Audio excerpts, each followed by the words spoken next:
Vaulting, commonly described as gymnastics on horseback, is not widely recognised within Australia.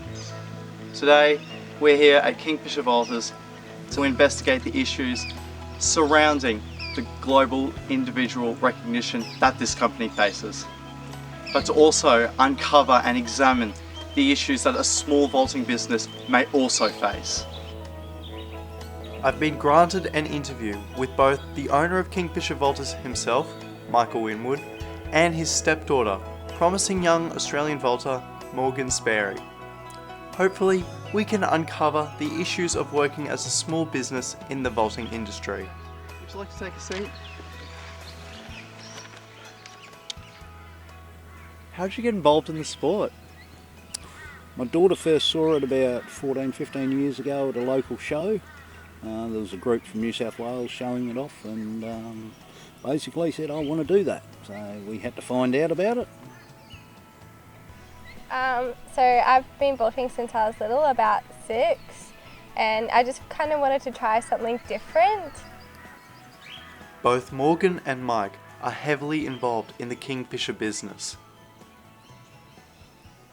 Was it difficult turning your passion into a strong independent business because of its anonymity? Yes, our biggest problem would be raising finances as far as sponsorship and that sort of thing. When we go to the big events, it does cost a lot of money to go overseas or interstate, but we rely mostly on local businesses. We do a lot of fundraising ourselves down at the pub.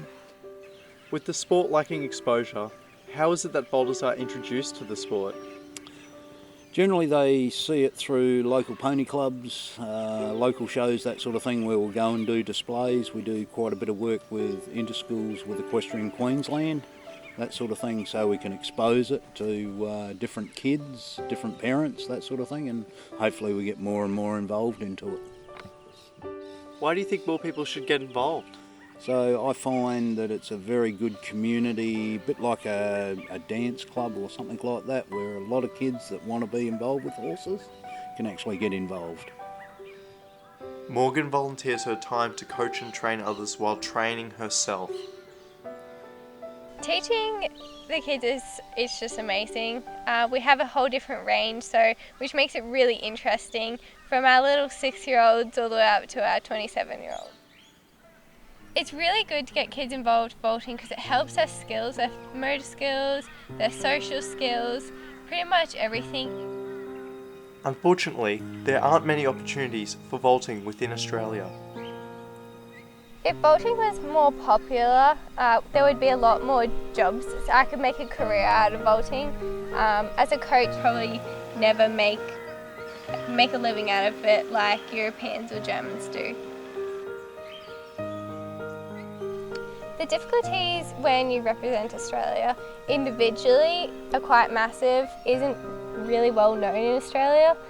It's quite hard to, have those big competitions here. So that requires you to always go overseas, which, requires a sponsorship, and it is quite hard to get sponsorship here. How could vaulting become a more well-known sport? More exposure, and it would be a very good visual sport for television as well. We don't have as big as a sponsorship as AFL or any kind of football, netball, anything like that. Vaulting will continue to grow thanks to the people here at Kingfisher Vaulters and other vaulting companies. Vaulting itself encourages children to do something active and play with horses. Hopefully, the sport will become more popular so that small businesses within the vaulting industry may grow.